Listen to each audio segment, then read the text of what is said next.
News ప్రేక్షకులకు నమస్కారం. నెల్లూరు నగరంలోని వైఎస్ఆర్సీపీ జిల్లా పార్టీ కార్యాలయంలో ఉదయగిరి నియోజకవర్గ సమన్వయకర్త శ్రీ మేకపాటి రాజగోపాల్ రెడ్డి గారు మీడియా సమావేశం నిర్వహించారు.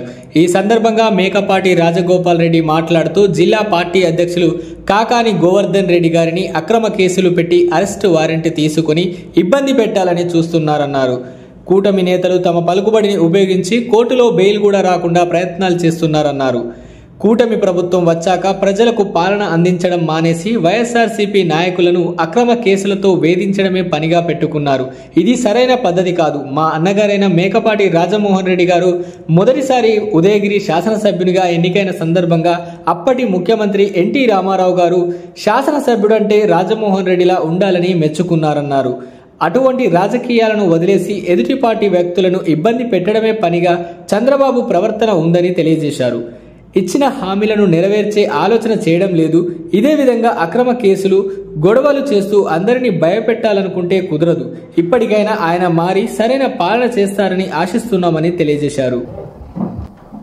మా జిల్లా ప్రెసిడెంట్ కాకాని గోవర్ధన్ రెడ్డి గారి మీద అనవసరంగా అరెస్ట్ వారెంట్ తీసుకురావటము, వాళ్ళ పలుకుబడితోటి బెయిల్కి కూడా అడ్డుపడటం, ఈ విధంగా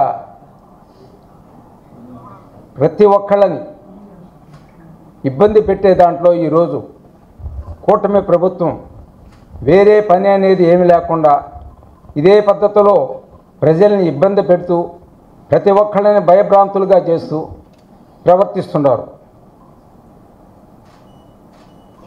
కాకాని గోవర్ధన్ రెడ్డి గారు మాకు రైతులకు కానీ స్టూడెంట్స్కి ఫీజు రియంబర్స్మెంట్ కానీ ఇటువంటి ఏది అడిగినా సరే అది పెద్ద తప్పుగా చూపించి మాట్లాడిన వాళ్ళని అరెస్ట్ చేయాలనే పద్ధతిలోనే ప్రతి ఒక్కళ్ళు కూటమి ప్రభుత్వంలో ప్రతి లీడరు కూడా ఆ విధంగానే ప్రవర్తిస్తున్నారు.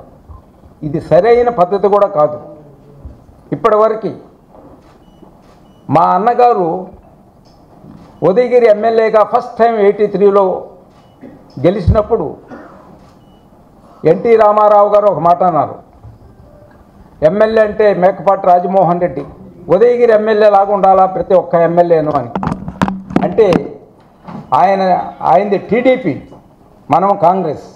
ఆ రోజుటికి ఆయన గొప్ప గుణం ఏంటంటే ఆయన పార్టీ అనేది చూడాల, మనిషి వ్యక్తిత్వము, ఆ పార్టీకి అంటే మనిషికి ఉండే వాల్యూస్ ఏమిటో అనేది చూశారు. ఈరోజు మనిషికి ఎంత వాల్యూ ఉన్నా సరే వాడిని ఏ విధంగా ఇబ్బంది పెట్టాలనే పద్ధతిలో చూస్తుంటారే కానీ సరైన ఇది మన చంద్రబాబు నాయుడు గారు మేనిఫెస్టో అనేది ఒకటి చెప్పి ఆ మేనిఫెస్టోతోటి ప్రతి ఒక్కరిని నమ్మించి అందరినీ మోసగించి గవర్నమెంట్ ఫామ్ చేసుకున్నాడు. అయిన తర్వాత సూపర్ 6 అనేది ఏమిటంటే ఆకాశం సాయి చూసి నాకు భయం వేస్తుంది, ఏమి చేయాలనో నాకు అర్థం కావటం లేదు అనే ఈ పద్ధతిలో మాటలు చెప్తున్నారే కానీ ఎవరికి కూడా న్యాయం చేసే పద్ధతి ఏమాత్రం కనిపించడం లేదు. అంటే దీన్ని బట్టి మోసం చేయటం ఒక్కటే చంద్రబాబు నాయుడు గారికి తెలిసింది. ఆయన మనకే కాకుండా ప్రజలకే కాకుండా వాళ్ళ ఫ్యామిలీనే మోసం చేసుకున్నాడు. మనం వాళ్ళని పద్ధతిగా కానీ అడిగి తెలుసుకుంటే మాత్రం ఎన్టీ రామారావు గారి ఫ్యామిలీని ఏ విధంగా మోసం చేసినారు చంద్రబాబు నాయుడు గారు అనేది క్లియర్గా తెలుస్తుంది. ఆ విధంగా ఫ్యామిలీని, బావమర్దులని, మద్దళ్ళని వాళ్ళనే మోసం చేసిన వ్యక్తి ప్రజలకి ఏ విధంగా చేస్తారు అనేది మీరు ప్రతి ఒక్కళ్ళు కూడా గమనించదగిన విషయం ఇది. కాబట్టి మనం ఏమీ చంద్రబాబు నాయుడు గారి మీద ఏమి చెప్పుకున్నా తక్కువే.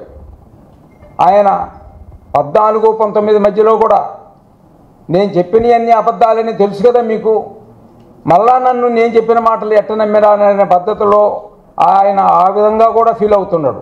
అయితే ఆయన చెప్పిన మాటలు ప్రతి ఒక్కటి కూడా మనం ఎవరం కూడా ఏదో మనిషి మారి ఉంటాడు, ఖచ్చితంగా మనకు మేలు చేస్తాడు అని ఆయన మేనిఫెస్టో నమ్మి ఆయన్ను గెలిపించి ఆయన్ని ముఖ్యమంత్రి చేసిన దానికి ఈరోజు శిక్ష అనుభవిస్తున్నాం. కాబట్టి ఖచ్చితంగా ఈ 4 సంవత్సరాలు ఈ శిక్ష అనుభవించాల్సిందే. అయితే ఈ కొట్లాట్లు ఇవన్నీ మానుకొని సరైన పద్ధతిలో ఆయన దేశాన్ని పరిపాలిస్తాడని ఆశిస్తున్నాను నేను. ఇలాంటి మరింత ఇంట్రెస్టింగ్ న్యూస్ కోసం చూస్తూనే ఉండండి D7 న్యూస్. ఒక్క నిమిషం ఆగండి. D7 న్యూస్ని లైక్ చేసి, షేర్ చేసి, సబ్స్క్రైబ్ చేయండి. D7 న్యూస్ నిరంతరం ప్రతిక్షణం.